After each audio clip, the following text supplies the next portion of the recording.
नमस्कार, आरती न्यूज में स्वागत है। इस वक्त हम पहुंच चुके हैं यानी चंदन चंचल के गांव में। आज छठ पूजा है, साथ में घाट पर पहुंचे हैं चंदन चंचल निरीक्षण करने के लिए। सबसे पहले आज स्वागत है छठी माता के।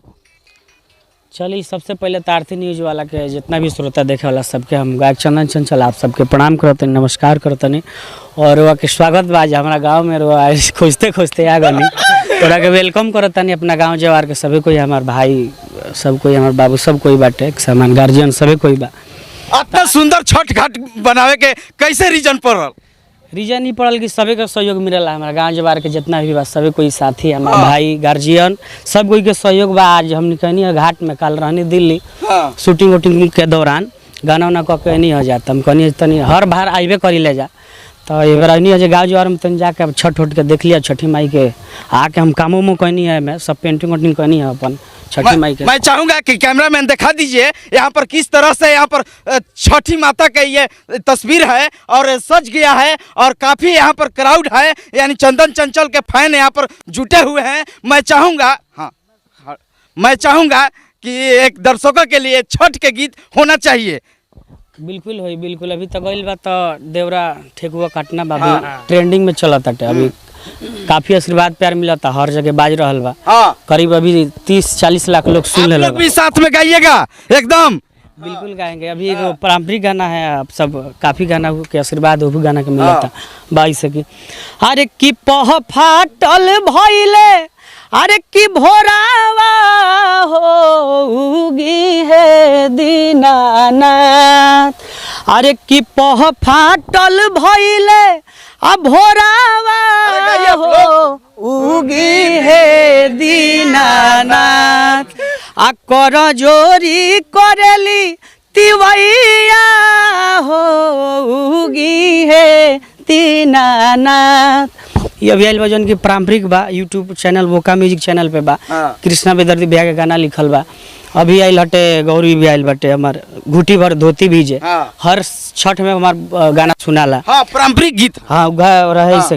हरे किचन नितान चलली कवन देई, 1.25 लाख के साड़ी भीजे, अरे की भीजता तो भीजे देहू साड़ी मोरा, आज धोती मोरा नहीं भीजे। देखिए चंदन चंचल है और आज मैं छठ के घाट पर पहुंचे हैं और साथ में कितना मेहनत करना पड़ा आपको ये पेंटिंग डेंटिंग में? मेहनत तो बहुत लागेला, कोनो भी काम होला, चाहे पूजा पाठ होके चाहे कोनो भी काम होला तो समय लागेला, मेहनत लागेला। तो सबके योगदान बा, हमारे एगो नहीं खे, सभी के प्यार आशीर्वाद बाटे। हमारा गांव जवार के सभी कोई मानेला। पंडाल लाग गइल बा। हाँ, सब वहाँ के लोग करेली हलो। कहीं ना कहीं एक हमारा गांव में भी मंदिर भी बन रहा बाटे। मैं फोटो डाल दूंगा।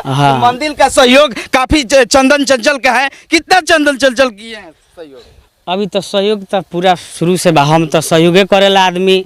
विधायक साहब के लगे गई रहनी है, मुखिया जी के लगे गई रहनी है, जिला पार्षद के लगे गई, मगर कोई ना सुन रहा। खैर बजरंगबली बानी, आगे चल के अगर तकिए तो आदमी अकेले कर सकता। छठी माता है और बजरंगबली। और देखिए मैं चाहूंगा कि आगे चलकर इनको विधायक बना दीजिए ना। अभी तो विधायक के लाइन में अभी नहीं किया, अभी गायनी। आप लोग वोट दीजिएगा? देंगे कहे के बात अभी नेता में हमारा जे भी नेता बनी हुआ हमारा प्रणाम। अभी हमारा गायकी हमारा अच्छा बाटे, तो वही से हम कहे कि आप सब ठीक बा। हमारा गांव में मंदिर बनता, तनी सहयोग कर दी आप सब। मान ली हर बूंदे बूंदे कोई भी तालाब बढ़ेला, तो सबसे हमारे गांव जब सब सहयोग करके आज भी बनावता, तो वो सबन के फर्ज बनता। वोट के दिन रोआ के वोट ले लेम, केहू कह के केहू के पोट के झगड़ा लड़ा उड़ा के केहू के पैसा दे के भाग जाए। मगर आज हमारा गांव में मंदिर बनता तो आप लोग नहीं आ रहे हैं, इसमें बहुत मैं दुखी हूँ आप सबसे। जितना भी नेता बानी हमारा जिला जवार के बानी, तो उसे थोड़ा सा प्रॉब्लम बा। आदमी सभी के लगे गइल बा, ये ना कि सब विधायक साहब के लगे हम जाके भी बोले हैं, जो अभी वर्तमान में है। मेरे बड़े भैया प्रेम शंकर भैया, उनसे भी बोले थे, मैं गया था वहाँ पर वो नहीं सुने। उसके बाद मैंने मुखिया जी को भी, यहाँ हमारे यहाँ के मुखिया हैं विनय भैया, उनको भी बोला गया है। खैर कोई अभी नहीं ध्यान दे रहे हैं लोग, मगर मैं कर जोड़ के विनती कर रहा हूँ कि मेरा गांव एक मंदिर बन रहा है, आप सब काफ़ी सहयोग कीजिए। ये सबका है, आप सबका भी है, तो इसीलिए मैं आज लाइव आया और आप सबसे यहाँ छठ मैया के दरबार में आज बानी जा हमनी के। सभी कोई हमारे गाँव जरबा मनीष भाई बानी, तो प्लीज़ आप सब प्यार आशीर्वाद सही दी और सपोर्ट करिए आप सब। चंदन भाई, अगर विधायक आप बन जाते हैं तो क्या यहाँ के माहौल करिएगा गांव का? अभी तो मेन बात बा कि हम नेतृत्व में अभी उतरे देखिए के वोट नहीं दे रहे हैं सब लोग। तो यहाँ लोग के वोट तो हमार शुरुए से बा, सबको हमार भाई बानी, सबे के प्रेम बा, सबके आशीर्वाद बा हमारा ऊपर। बिल्कुल, मैं चाहूंगा कि ठेकुआ वाला गीत आया है आपका, बहुत ट्रेंड चल रहा है, वो भी हो जाना चाहिए। अभी तो गाना आइल बा, 3-4 गो गाना आइल बा जौन की ट्रेंड करता। अखिया में कजरवा आइल बा, अभी वो भी रील पे बहुत वायरल होता। आओ कजी कजरवा, हाँ, ठेकुआ काटना। हाँ एगो करैले ला गाना आइल बा जौन की वो तो हमरा ट्रेंड चलता है। चैनल पर 84 नंबर पर ट्रेंड करता। तो बहुत बहुत धन्यवाद देता नहीं कि रोज सब फर्स्ट बार हमार चैनल के जौन बा personal channel Chandan Chanchal entertainment होकर ट्रेंडिंग में लिया बनी रोज 84 नंबर पे। हम चाहता नहीं कि आप सब आशीर्वाद प्यार दे के रोज 1 नंबर पर ले जाई। जौन की करैला लगाना बा, अभी आइल बा ठेकुआ लगाना बा। अरे कि छठी घाटे कोइले एगो घाटना बा, अरे कि छठी घाटे कोइले एगो घाटना बा, कि देवरा ठेकुआ काटना बा, आज उठी आइला बदौरा में जाता ना बा।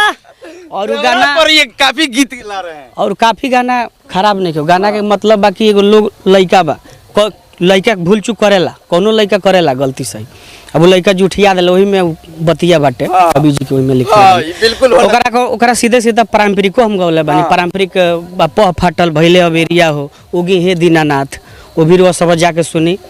लियादी सैया ऊखी गौले बानी, बहुत तमाम गाना आ रहा है। तमाम छठ के गाना भी आइल बा, रोज सर्च करी चंदन चंचल छठ 2022 तक गाना आ जाइए आप सब। आ सब छठ के आप सब प्यार दी।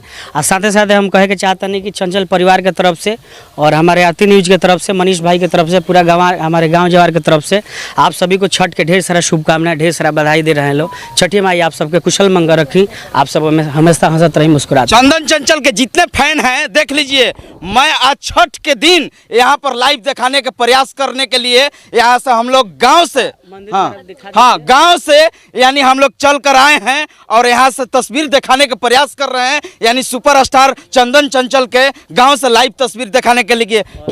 ये बताइए, काफी आपने यहाँ पर मेहनत करके पेंटिंग डेंटिंग करवाए हैं। हाँ कोई बात नहीं है, कोई बात नहीं, बोल सकता इंसान मगर चलिए सबे के सपोर्ट बा, चलिए बहुत बहुत शुक्रिया। कैमरामैन सहयोगी के साथ मैं मनीष कुमार, आरती न्यूज लाइव।